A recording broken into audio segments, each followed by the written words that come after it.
한국경제TV 생생한 실전 투자 정보 와우퀵. 월 5,000원 커피값으로 투자 정보가 내 손 안에 배달됩니다. 와우킥 N에서 만나요.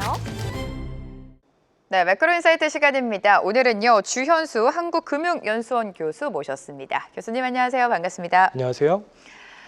자, 어떤 걸 먼저 이야기해 볼까요? 아무래도 올해 내내 시장을 생각해 보면 원달러 환율이 굉장히 불안 요소였던 것 같습니다. 시장에 부담을 줬었는데 지난 24일이었죠. 당국의 개입 속에 원달러 환율이 그래도 1,430원단까지는 내려왔습니다. 여러 가지 해석들이 있죠. 국민연금의 환해지 효과다.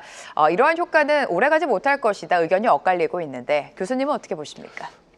일단 정책 당국이 어떤 환율의 움직임에 대해서 개입을 하기 시작했다라는 점은 확실히 시장에다가 시그널을 주는 요인이라고 볼 수가 있겠죠. 이번 같은 경우도 이제 구두 개입이라고 이야기를 했습니다만 실제적으로 그 장에서 볼 때는 거의 한 10개 정도의 틱을 한꺼번에 뜯어내는 모습을 보여주면서 이러한 것들이 실제적으로 정책 당국이 어떤 방향성에 대한 확실한 시그널을 시장에다 제공하고 있다라는 것을 확신시켜줬고요. 그에 따라 가지고 1,480원, 70원 이 정도에서 움직이던 숫자가 이제 1,430원 수준까지 내려오긴 했죠.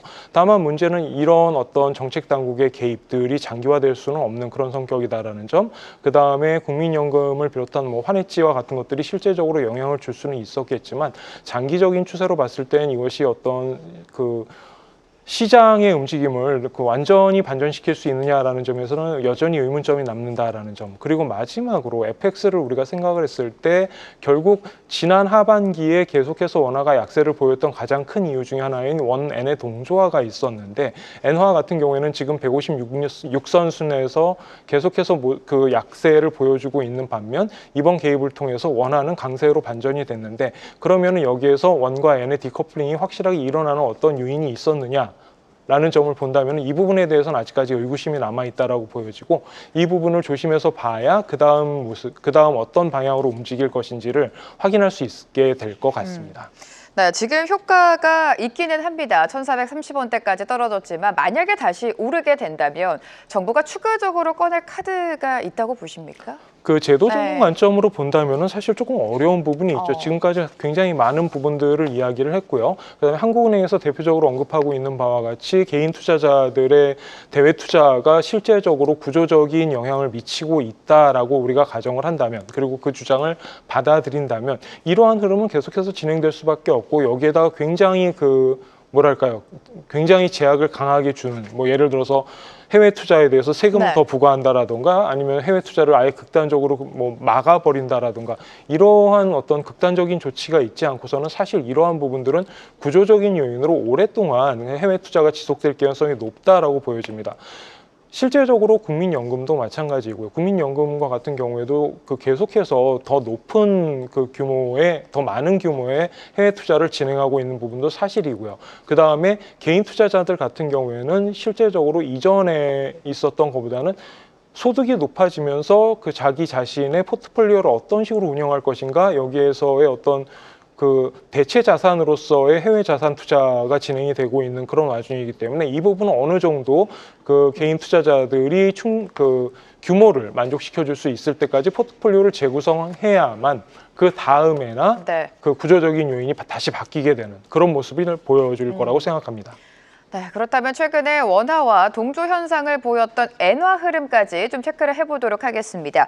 BOJ가 금리 인상을 단행했음에도 불구하고 엔화는 크게 강세를 보이지 못하고 있습니다. 내년도 BOJ의 통화정책 방향과 함께 엔화 전망도 해주실까요? 지금 BOJ의 금통위 입장에서는 내년도에 금리 인상을 1회에서 2회 정도 더 단행할 것이다라고 이야기를 하고 있죠.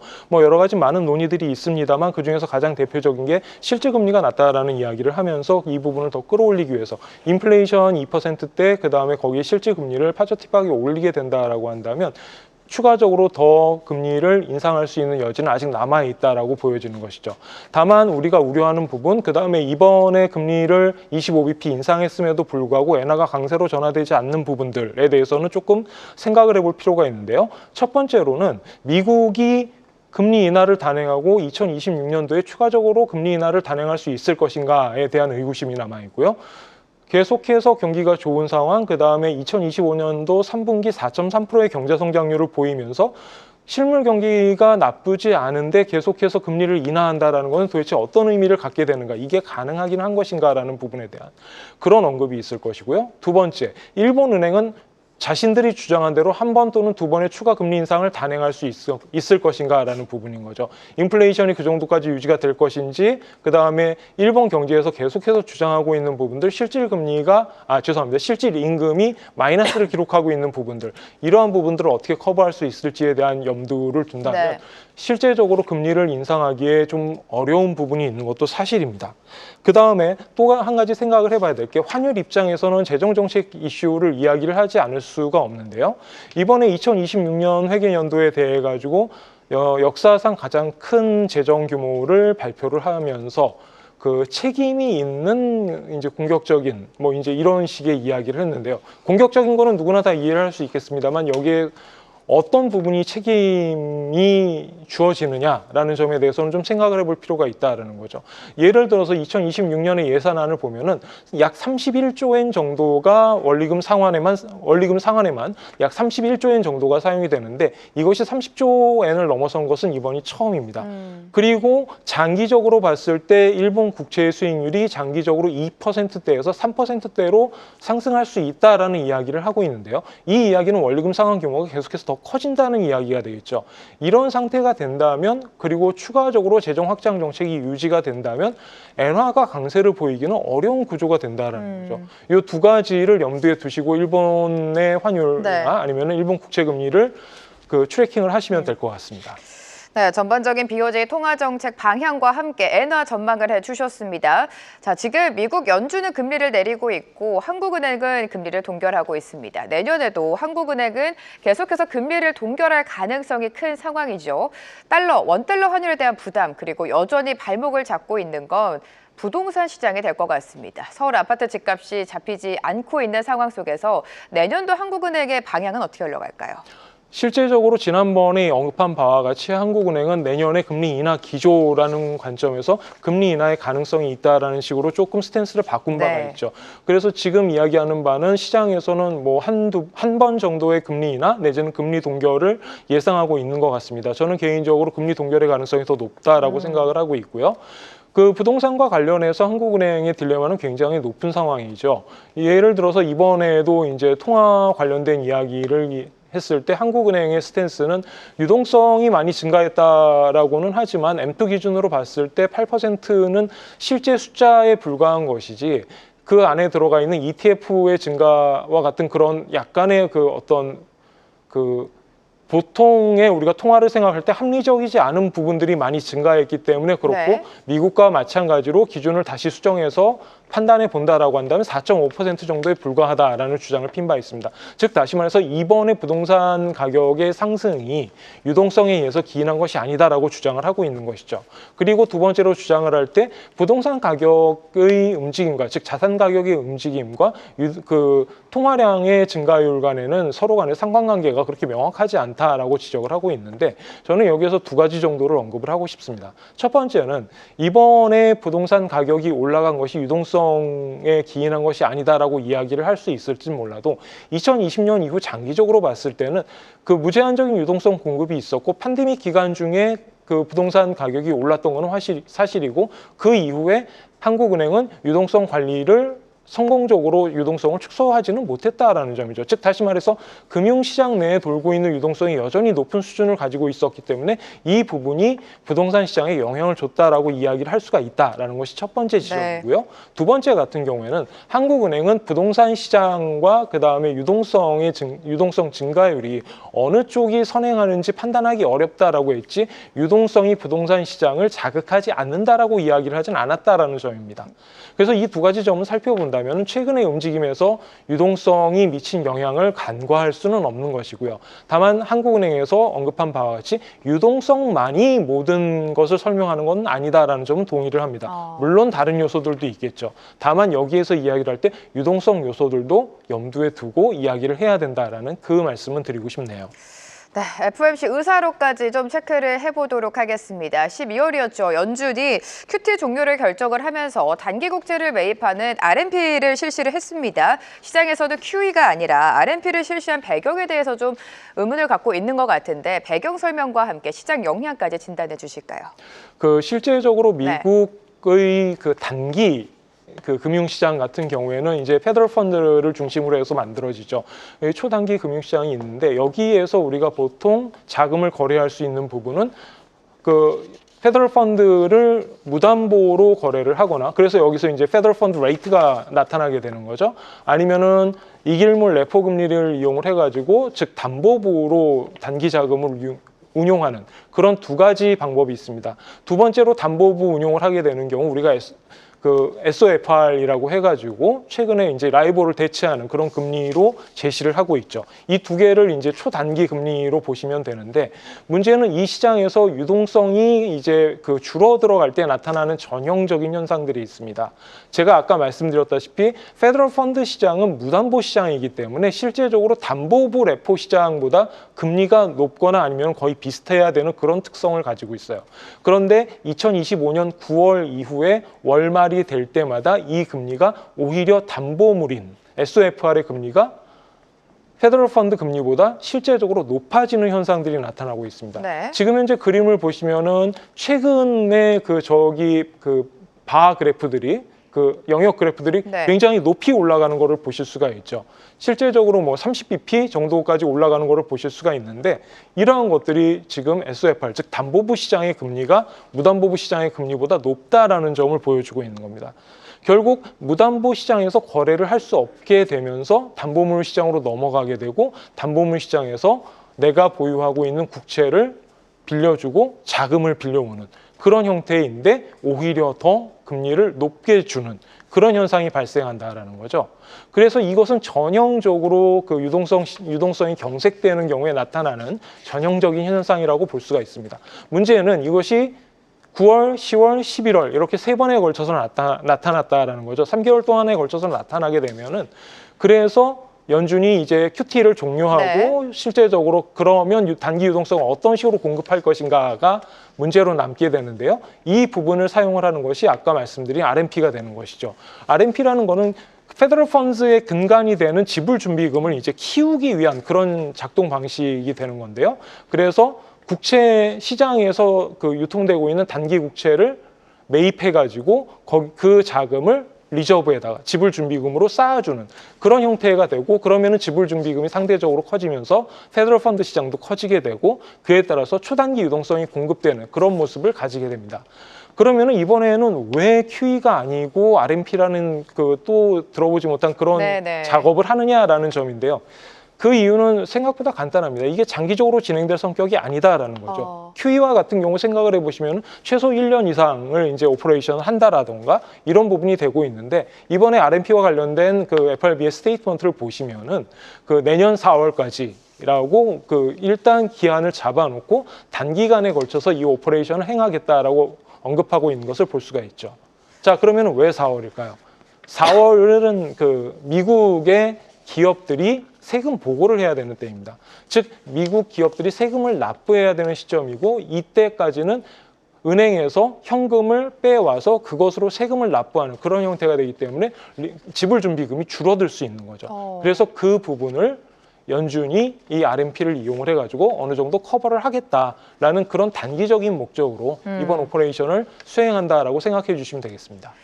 네, 이런 가운데 12월 FOMC에서 금리 인하가 단행이 되지 않았습니까? 25bp 금리는 내려갔는데 미국 10년물 금리는 좀처럼 내려오지 못하고 있습니다. 이 부분은 우리가 어떻게 해석하면 좋을까요? 일단 국채 관련해서는 수급 측면을 좀 생각을 해보면은 이해가 간단할 것 같아요. 일단 공급 측면을 본다면은 트럼프 행정부 2기가 들어서면서 계속해서 재정 적자의 가능성이 높아지고 있죠. 물론 관세라든가 이런 부분을 통해 가지고 추가적인 세수도 확보되고는 있습니다만 워낙 예산안 자체가 크기 때문에 지금 2030년까지 계속해서 강조하고 있는 재정 적자 규모가 GDP 대비 약 6.5% 수준까지 될 것이다라고 이야기를 하고 있습니다. 이 정도는 미국 역사상 유례가 없는 수준이기 때문에 계속해서 미국 정부 입장에서는 국채를 찍어내야 하는 그런 상황이 나타나고 있다라는 거죠. 그 다음에 두 번째, 관세 문제와 관련해 가지고 만약에 관세를 환급해야 된다라는 네. 그런 상황이 직면한다면 2026년에 추가적으로 관세와 관련해서 국채를 더 발행해야 될 요인이 생기게 되는 것이고요. 그래서 이런 부분을 생각한다면은 국채 시장에서는 아무래도 금리를 높여서 받을 수밖에 없는 그런 형태가 되는 것이죠.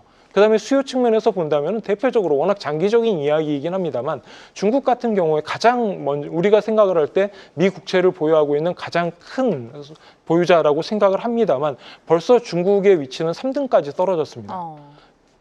즉, 얘네들이 10년 기준으로 해가지고 1조 3천억 달러 수준의 미 국채 보유량이 지금 6,800억 달러 수준까지 거의 절반 가까이 떨어져 있고 이것이 장기적으로 더 늘어날 수 있을 것인지 아니면 추가적으로 더 줄어들지에 대해서는 오히려 더 줄어들 개연성이 높다라고 생각을 하고 있는 것이죠.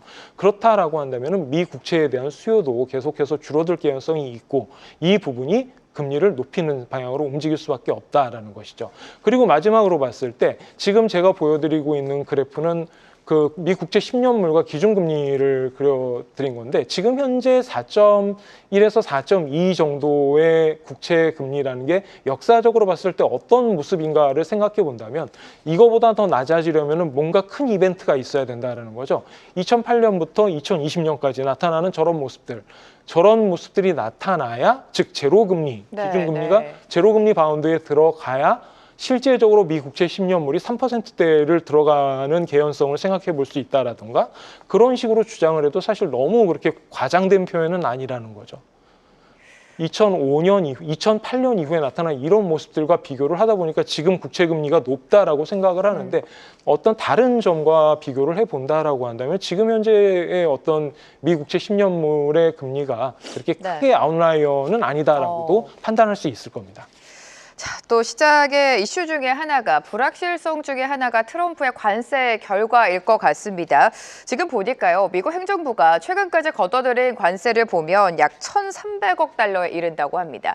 만약에 위법으로 판결이 되면 굉장히 지금 복잡해지는 거 아니겠습니까, 교수님? 아무래도 뭐 쉽지는 않겠죠. 다만 이제 트럼프 행정부 쪽에서 주장하고 있는 거는 우리는 IEPA 이외에도 다른 방법이 많어라고 이야기를 하고 있죠. 대표적으로 이야기를 하는 게 우리가 이른바 슈퍼 301조라고 이야기를 했던 그런 301조 무역법 301조도 있고 그다음에 무역법 122조, 그다음에 무역 확장법의 232조 등과 같이 이러한 조항들을 이용을 해가지고 다양하게 관세를 단기적으로, 장기적으로 부과하는 것이 가능합니다.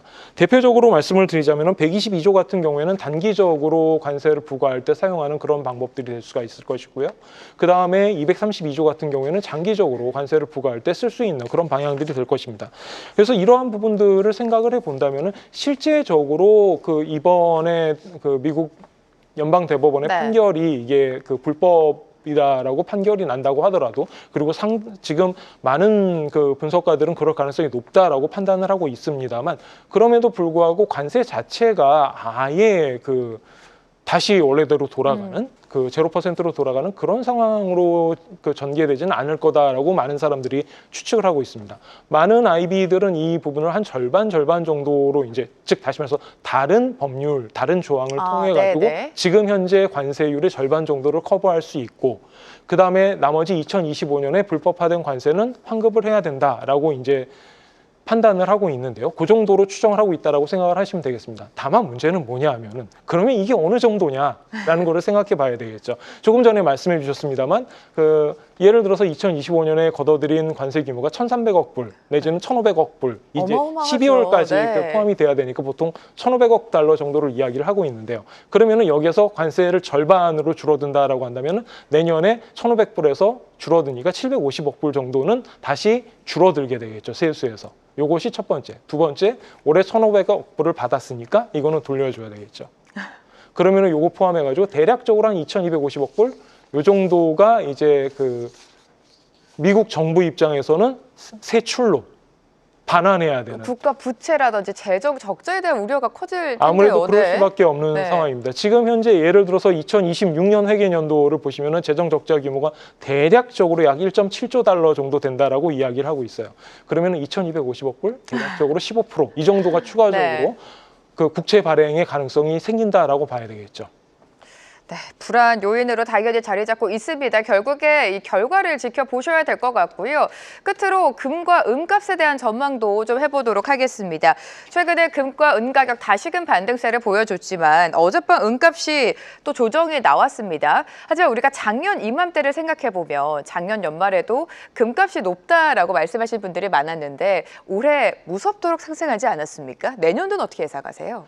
그 작년 아마 네. 이맘때도 그런 이야기들이 많이 있었습니다. 네. 그 금의 고평가 문제, 그다음에 맞아요. 여기에 네. 버블이 있느냐 이제 이런 이야기들을 많이 했었는데 다시 올해를 돌아와서 생각해 보면은 정말 하염없이 계속해서 상승하는 그런 모습을 보였었죠. 그리고 10월 이후에 잠깐 그 조정을 거친 다음에 다시 올라가는 모습을 보이고 있는데 그러면 어떠한 요인들이 이 안전자산의 가격을 이렇게 그 상승시키느냐라는 점은 좀 생각을 해봐야 될 것 같아요. 크게 세 가지 정도로 생각해 볼 수가 있는데 첫 번째 미국 금리 인하가 지속될 가능성이 있느냐라는 부분, 그 다음에 달러화 약세의 문제, 세 번째 지정학적 문제, 요 세 가지 정도를 생각해 볼 수 있을 겁니다. 만약에 여러분들이 미국의 기준금리가 계속해서 인하될 거다라고 2026년에 전망을 하신다면 그렇다면 안전자산의 가격은 올라갈 가능성이 높다라고 봐야 되겠죠. 이것이 첫 번째 이슈가 될 겁니다. 두 번째, 만약에 달러가 약세로 전환될 것이다라고 생각을 한다면 그러면 기본적으로 달러에 의해서 가치가 평가되는 기금속들의 가격은 상대적으로 올라갈 수밖에 없겠죠. 반대로 얘기하면은 달러의 유동성이 증가한다라고 했을 때 그러면 달러의 가치가 상대적으로 떨어지니까 그에 따른 한정적인 수량인 금이나 은과 같은 그런 커머더티의 가격은 상대적으로 오를 수밖에 없는 그런 구조가 된다라고 볼 수밖에 없는 것이죠. 이것이 우리가 보통 원유에 대해서 이야기를 할 때도 마찬가지 논리를 적용을 하는 것이죠. 이 두 가지 가능성에 대해서 좀 생각을 해봐야 될 필요가 있고요. 그 다음에 마지막으로 지정학적 위험에 대해서도 좀 생각을 해봐야 될 것 같습니다. 지정학적 위험은 2025년까지는 지금까지 나타난 흐름을 본다라고 한다면 계속해서 우크라이나 이야기였어요. 그리고 중동 이야기가 이어졌었죠. 지금 현재 그 젤렌스키와 트럼프 대통령 간의 협상이 이어지고 있고 오늘 그 아침에 나온 뉴스들을 보면 거의 이제 합의 단계에 접어들었다라는 식의 보도들이 나오고 있는데 그럼에도 불구하고 이게 아직까지는 완결되지 않았다라는 점, 그 다음에 중동의 이슈도 거의 그 묻혀가고는 있습니다만 그 다음에 어떤 식으로 진행될지 모른다라는 점. 다만 여기에서 제가 말씀드리고 싶은 건 동남아시아와 동아시아에서의 지정학적 문제는 어떤 식으로 전개가 될 것이냐 이 부분을 살펴봐야 된다라는 것이죠.